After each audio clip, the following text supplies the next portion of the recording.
My sister Rachel has always been the golden child. Harvard MBA. Consultant at McKinsey. Engagement to Daniel Hutchinson, a partner at Redwood Ventures, one of the most prestigious VC firms in Silicon Valley. She wore her success like armor and she wielded it like a weapon. Especially against me. So Maya, Rachel said, swirling her wine at our parents' Christmas Eve dinner. Still doing your little Etsy thing? I was 30 years old. I had a master's in computer science from Stanford. And I'd spent the last 6 years building HealthTrack, an AI-powered healthcare analytics platform that hospitals use to predict patient outcomes and optimize resource allocation. But Rachel had decided 5 years ago that I was wasting my life, and nothing I said would change her mind. It's not an Etsy thing. It's a software company. Right. She waved her hand dismissively. Your little startup. How's that going? Still in your apartment? I have an office. Oh good. Is it a WeWork? She laughed and our parents smiled indulgently. Daniel, her fiancé, sat beside her looking uncomfortable. I'd met him twice before, once at Rachel's birthday and once at their engagement party. He was polite, reserved, and clearly smart. He'd said maybe 10 words to me total. Maya's been working very hard, Mom said in that tone that meant she was being supportive but didn't actually understand what I did. I'm sure she has, Rachel said. But at some point you have to be realistic. Most startups fail. Maya's been doing this for 6 years? If it was going to work, it would have worked by now. Some companies take time to scale, I said quietly. Or they're just not viable. Rachel leaned forward. Look, I'm not trying to be mean. I'm being honest. Your business is a joke. You've been playing entrepreneur for half a decade while the rest of us built real careers. It's time to grow up. The table went silent. Dad cleared his throat. Rachel, that's a bit harsh. Is it? Maya is 30 years old with no stable income, no benefits, no retirement plan. She's 1 bad month away from moving back home. That's not harsh, that's reality. I have stable income, I said. Do you? Rachel raised an eyebrow. How much did you make last year? I could have told her. I could have said that HealthTrack generated $23 million in revenue last year. That we were on track for $41 million this year. That I employed 73 people across 2 offices. That we just signed contracts with 8 major hospital systems. But I'd learned years ago that Rachel didn't want to hear success stories from me. She wanted confirmation that she was superior. So I said nothing. That's what I thought. Rachel sat back, triumphant. Look, I love you. We all do. But someone needs to tell you the truth. Your business is a joke. You need to shut it down and get a real job before you waste your entire 30s on a fantasy. Rachel, Daniel said quietly. It was the first time he'd spoken all evening. What? I'm helping her. Someone has to. I don't think. Daniel, you're a VC. You see failed startups every day. Tell her. Tell Maya that 6 years with no exit, no major funding, no traction. That's a failed company. Daniel looked at me. Really looked at me for the first time. There was something odd in his expression. Something like recognition. I think Maya knows her business better than we do, he said carefully. Oh please. You're being nice. That's sweet, but it's not helpful. Rachel turned back to me. Your business is a joke, Maya. Accept it and move on. My younger brother Tom shifted uncomfortably. Can we talk about something else? Why? Because the truth is uncomfortable. Maya needs to hear this. She's wasting her life. I'm not wasting my life. You're 30 years old playing startup founder. What do you even do? What does your company actually make? Healthcare analytics software. Rachel snorted. So you made an app. How many users do you have? We don't have users. We have clients. Hospital systems. How many? I could have said 47. I could have named them. Massachusetts General, Cleveland Clinic, Johns Hopkins, Stanford Medical. I could have mentioned that our software processed data for 2.3 million patients annually. But what was the point? Several, I said. Several. Rachel laughed. You hear that, everyone? Maya has several clients for her healthcare app. That's adorable. Meanwhile, I'm advising Fortune 500 companies on billion-dollar strategies, and Daniel's firm manages $4.7 billion in assets. But sure, your little app is going great. Daniel was staring at me now with that same odd expression. like he was trying to solve a puzzle. Your business is a joke, Rachel said again, slower this time, like she was talking to a child. And the kindest thing I can do is tell you to stop embarrassing yourself and get a real job. I stood up. I need some air. Oh, don't be dramatic, Rachel called after me as I walked toward the back door. I'm just being honest. I stepped onto the patio and closed my eyes. 6 years. 6 years of building something real. 6 years of 80-hour weeks and sleepless nights and impossible problems. 6 years of growing from just me in my apartment to 73 employees who depended on me. 6 years of changing healthcare, saving lives, making a difference. And my sister thought it was a joke. The door opened behind me. Daniel. Maya, I'm sorry about Rachel. She can be intense. It's fine. It's not fine. She shouldn't have said those things. I turned to look at him. But she did.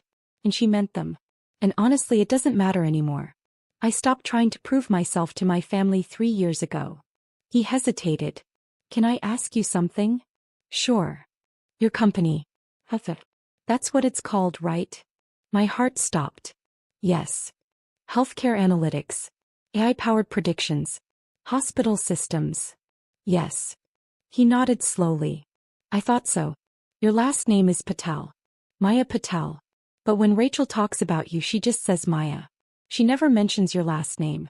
And HealthTrack CEO is listed as M. Patel in most databases.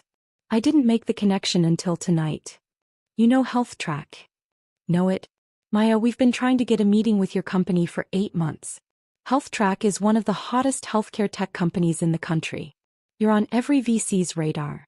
My firm has been dying to get in on your Series B. I said nothing. Does Rachel know? No. Why not? Because she decided 5 years ago that I was a failure. And nothing I say will change her mind. She'll just think I'm lying or exaggerating or delusional. So I stopped trying. Daniel ran his hand through his hair. Jesus. Maya, HealthTrack is valued at what, $120 million. $127 million as of our last funding round. And you have how many employees? 73. Revenue. $23 million last year. Projected $41 million this year. And Rachel thinks you're selling crafts on Etsy. She thinks what she wants to think. This is insane. You need to tell her. Why? So she can take credit? So she can tell everyone she always knew I'd succeed? So she can act like she supported me when she spent 5 years calling me a failure. He had no answer for that. Besides, I said, she's going to find out soon enough. What do you mean? We have a meeting scheduled with Redwood Ventures. January 15th. To discuss our Series B funding. I assume you'll be there. The color drained from his face. You're serious. Your firm reached out 3 months ago. We've been in preliminary discussions with your partner, James Chin. He's been very enthusiastic. The meeting is confirmed for January 15th at 2 p.m. at our offices. Oh my God. Yeah. Rachel is going to find out that her fiancé is trying to invest in her sister's joke company. Yes. Maya, I didn't know. I swear I didn't make the connection. I know. It's fine. You're doing your job. This is business. But Rachel, we'll have to deal with reality. Finally. He stared at me. You're not going to tell her before the meeting? No. Why not? Because I'm tired, Daniel. I'm tired of proving myself to people who've already decided I'm worthless. I'm tired of fighting for respect from my own family. I'm tired of being dismissed and mocked and treated like a child playing dress-up. So you're just going to let her walk into that meeting blind? She's not walking into the meeting. You are. And when you come back and tell her about the brilliant CEO you just met with, about the company you're desperate to invest in, about the healthcare tech startup that's changing the industry, then she can figure out it was me all along. That's cold. Is it? Colder than calling my life's work a joke? Colder than telling me I'm wasting my life? Colder than spending 5 years making me feel like a failure? He said nothing. Go back inside, Daniel. Enjoy your Christmas. I'll see you on January 15th. I walked past him, grabbed my coat from the front closet and left. Behind me I heard Rachel's voice. Where's Maya going? God, she's so dramatic. I got in my car and drove back to San Francisco. Back to my joke company. Back to my real life. I arrived at our offices at 7 a.m. HealthTrack occupied the entire fifth floor of a building in Soma. Floor-to-ceiling windows overlooking the bay. Open workspace with 73 desks. Conference rooms named after pioneering doctors. A server room that hummed with the processing power of our AI systems. My CFO Jennifer found me in my office at 8 a.m. Ready for today? As ready as I'll be. Redwood Ventures. Big meeting. Very big. James Chin is bringing 2 partners. Daniel Hutchinson and Sarah Kim. Standard Series B pitch. They're looking to invest $25 to $30 million for a 15% stake. I nodded. You okay? You seem tense. Daniel Hutchinson is my sister's fiancé. Jennifer's eyes went wide. The sister who called my business a joke at Christmas. Yes. Oh my God. He didn't know. He figured it out at Christmas dinner, but Rachel still doesn't know. And today he's going to walk into my boardroom and realize exactly how wrong my sister has been about me for 5 years. This is going to be awkward. Extremely. Are you going to acknowledge it? Not unless he does. This is a business meeting. We're going to pitch our Series B, discuss our growth trajectory and negotiate terms. His personal connection to me is irrelevant. Maya, he's engaged to your sister. And I'm the CEO of a $127 million company he wants to invest in. Which relationship is more important in this context? Jennifer grinned. I love when you're ruthless. I'm not being ruthless. I'm being professional. Sure. That's definitely what this is. At 1:45 p.m. our head of operations Marcus poked his head into my office. Redwood Ventures just entered the building. Thank you. Conference room A. All set up. Presentation loaded. Financial projections printed. Water and coffee ready. Good.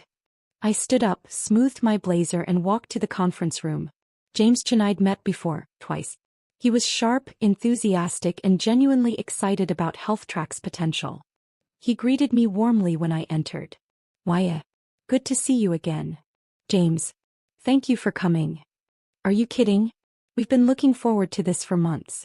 Let me introduce my partners. This is Sarah Kim. She specializes in healthcare investments. Sarah shook my hand. Your platform is incredible. I've been following your growth for 2 years. And this is Daniel Hutchinson, one of our senior partners. Daniel walked into the room. Our eyes met. The color drained from his face. He froze in the doorway, staring at me sitting at the head of the conference table. At the HealthTrack logo on the screen behind me. At the nameplate in front of my seat that said, Maya Patel, CEO and founder. Daniel. James said. You okay? Yes. Sorry. He looked at me. Really looked at me. Waya. Hi. Hello, Daniel. Please sit down. He sat down slowly, still staring. Have you two met? Sarah asked. Briefly, I said smoothly. At a family event. Daniel is engaged to my sister. James's eyebrows shot up. Seriously? Small world. Very small, I said. Shall we begin? For the next 90 minutes, I presented HealthTrack's growth trajectory, technology platform, client acquisition strategy and financial projections. I was flawless. I always was in these meetings. This was my company. My vision. My life's work. And I knew every number, every metric, every success story by heart. James and Sarah asked excellent questions. Daniel said almost nothing, just watched me with that same stunned expression. When I finished, Sarah leaned forward. Maya, this is extraordinary. Your patient outcome predictions are industry-leading. Your client retention rate is 97%. Your growth trajectory is exceptional. This is exactly the kind of company we want in our portfolio. I'm glad to hear that. What are you looking for in terms of investment? $28 million for a 14% stake. That values us at $200 million post-money, which we believe is conservative given our current trajectory and the 3 major hospital networks we're in final negotiations with. James nodded. That's reasonable. We'd need to do due diligence, of course, but I think we can work with those numbers. Due diligence is expected. My CFO will coordinate with your team. Excellent. James stood up and offered his hand. Maya, this has been one of the best pitches I've seen all year. We're very excited about this opportunity. I shook his hand. Then Sarah's. Then Daniel's. His hand was shaking. Maya, he said quietly. Can we talk? Privately. I looked at James and Sarah. Would you excuse us for a moment? My operations head, Marcus, can show you our development floor if you're interested. That would be great, Sarah said. They left. Daniel and I stood alone in the conference room. You knew, he said. At Christmas. You knew we had this meeting scheduled. Yes. And you didn't say anything. What was I supposed to say? By the way, Rachel, your fiancé is about to invest in my joke company. She wouldn't have believed me. You let me walk in here completely blind. You figured it out at Christmas. You've had 3 weeks to tell Rachel the truth. That's not my responsibility. He ran his hand through his hair. This is insane. My CEO. You've built a $127 million company. You're changing healthcare. And Rachel thinks you're unemployed. Rachel thinks what she wants to think. You have to tell her. Why? Because she's your sister. And she called my life's work a joke. In front of our entire family. He told me I was embarrassing myself. She said I needed to grow up and get a real job. Why exactly do I owe her the courtesy of managing her embarrassment? Because this is going to destroy her. Is it? Or is it going to force her to finally see me as something other than her failure of a little sister? Daniel stared at me. When did you become so cold? When my own family spent 5 years making me feel worthless. When every success I achieved was dismissed or ignored. When I realized that no matter what I accomplished, Rachel would always see me as inferior. I'm not cold, Daniel. I'm just done. What do you want me to do? Your job. Go back to Redwood. Discuss the investment with your partners. Run your due diligence. Make your decision. And if you choose to invest, I'll treat you exactly like any other investor. Professionally, fairly, and without personal bias. And Rachel? That's between you and her. You can tell her about this meeting. You can tell her about HealthTrack. You can tell her that her fiancé is about to invest $28 million in her sister's joke company. How you handle that conversation is up to you. She's going to call you. Probably. What will you say? I don't know yet. But Daniel, understand this. I'm not going to apologize for my success. I'm not going to minimize what I've built to make her feel better. And I'm not going to pretend the last 5 years of dismissal didn't happen. If Rachel wants a relationship with me, she's going to have to accept reality. All of it. He nodded slowly. For what it's worth, Maya, this is incredible. What you've built. The pitch you just gave. You're brilliant. Thank you. Rachel should be proud of you. But she's not. And that's the problem. He left. I stood alone in the conference room looking out at the San Francisco skyline. My phone buzzed. Jennifer, how'd it go? Me, they're interested. $28 million for 14%. Jennifer, and the sister situation? Me, Daniel is probably calling her right now. Jennifer, oh God. Me, yeah. I walked back to my office and waited. Rachel called at 4:47 p.m. I let it ring 4 times before answering. Hello. What the fuck, Maya? Hi, Rachel. How are you? How am I? How am I? Daniel just told me about your company. Your real company. The $127 million company. The company he's about to invest in. The company that employs 73 people. The company that you've been building for 6 years while I thought you were unemployed. I'm not unemployed. I told you that. You said you had a startup. You said you had an office. You didn't say you had a $127 million company. You didn't ask. I didn't ask. Maya, you let me think you were broke. You let me think your business was a joke.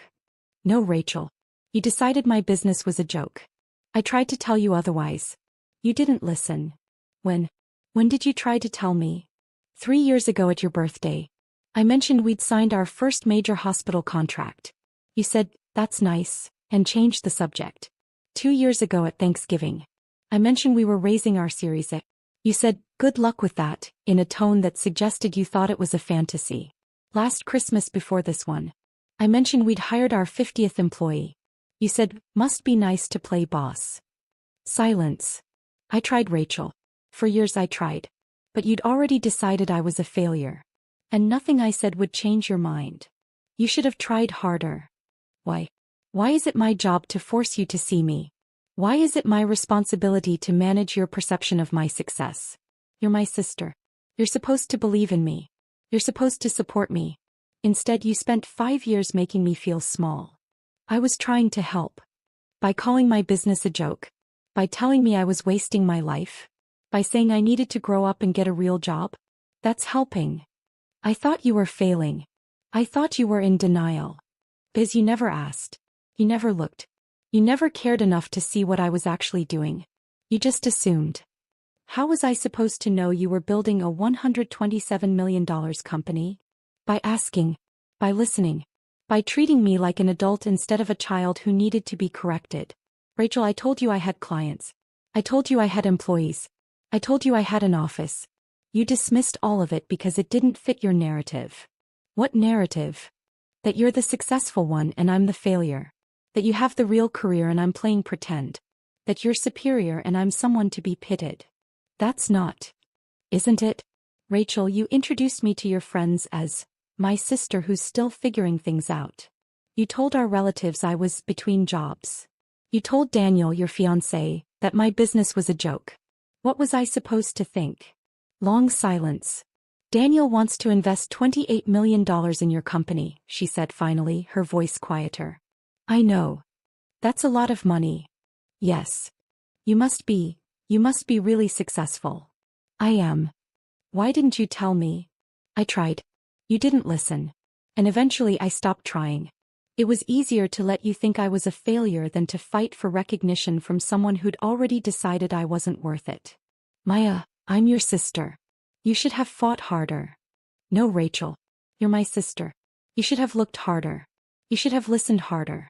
You should have believed in me without needing a $127 million valuation to prove my worth. I heard her crying. Actually crying. I'm sorry, she whispered. Maya, I'm so sorry. Are you sorry you were cruel? Or are you sorry you were wrong? Both.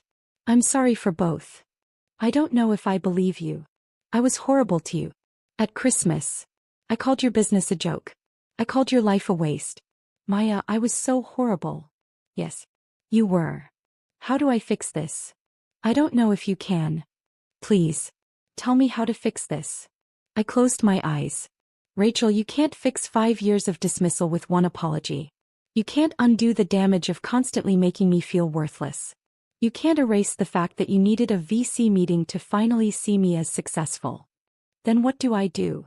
You sit with it. You understand what you did. You recognize that you hurt me badly and that your apology doesn't automatically heal that hurt. And maybe, eventually you do better. I want to do better. I want to be the sister you deserve. Then start by believing me. Not because Daniel confirmed it. Not because there's a number attached to my company. But because I'm your sister and you should trust me when I tell you I've built something real. I do. I believe you. Maya, I believe you. Now you do. After 5 years. After Daniel walked into my boardroom. But you didn't believe me at Christmas. You didn't believe me at Thanksgiving. You didn't believe me for 5 years. That's the problem. How do I earn your trust back? I don't know. Time maybe. Consistency. Proving that you've actually changed and this isn't just embarrassment talking. I have changed. Today changed me. Seeing what you built. Understanding what I missed. Maya, I'm so proud of you. Are you? Or are you proud of the $127 million valuation? Would you be proud if my company was worth $5 million? $1 million? $500,000? Would you be proud if I was still building it in my apartment with 3 employees and a dream? She didn't answer. That's what I thought. Maya. I need to go, Rachel. I have work to do. Can we talk again? Please. Eventually. But not right now. I need time to process this. To figure out what our relationship looks like going forward. To decide if I even want a relationship with someone who only respects me when there's a number that validates my worth. Please don't shut me out. You shut me out first. For 5 years. You decided I wasn't worth your respect or belief or support. Now I'm deciding whether you're worth mine. I hung up. My hands were shaking. Jennifer appeared in my doorway. You okay? No. But I will be. What did she say? That she's sorry. That she's proud. That she wants to fix things. Do you believe her? I believe she's embarrassed. I believe she realizes she was wrong. I don't know if I believe she's actually changed. What are you going to do? My job. I'm going to run my company. I'm going to close this Series B. I'm going to keep building something that matters. And if Rachel can accept reality, all of it, not just the parts that make her look good, maybe we'll find our way back to each other. But that's her work to do, not mine. Jennifer nodded. For what it's worth, you handled that pitch flawlessly. Redwood is going to invest. I'd bet money on it. Good. We need that capital for the Q3 expansion. Ever the CO. It's who I am. It's who I've always been. Rachel just needed a VC to tell her that before she'd believe it. I turned back to my computer and got back to work. Because that's what successful people do. They don't waste time managing other people's perceptions. They build empires while everyone else is still arguing about whether they're real. Redwood Ventures invested $28 million for a 14% stake in HealthTrack. The deal closed on February 28. Daniel was professional throughout the due diligence process. We never discussed Rachel. We kept everything strictly business. And when the papers were signed, he shook my hand and said, "This is going to be a great partnership." I agree. For what it's worth, Rachel is trying. She's been reading about healthcare tech. She subscribed to industry newsletters. She's trying to understand what you've built. That's good. She wants to see you. I know. She's texted me 14 times. Are you going to respond? When I'm ready. He nodded and left. My phone buzzed. A text from Rachel. Saw the announcement about Redwood's investment. Congratulations. I know you don't want to hear from me, but I'm proud of you. You built something incredible. I'm sorry I didn't see it sooner. I love you. I stared at the message for a long time. Then I typed back, "Thank you. I love you too. But I need more time." Her response came immediately, "Take all the time you need. I'll be here when you're ready. I'm not going anywhere." I put my phone down and looked around my office. At the framed magazine covers on the wall, Forbes, Fortune, TechCrunch. At the photos of my team at various company milestones. At the contracts with major hospital systems. At the life I'd built while everyone doubted me. Maybe someday I'd forgive Rachel completely. Maybe someday we'd find our way back to being sisters. But today I had a company to run. And that was enough.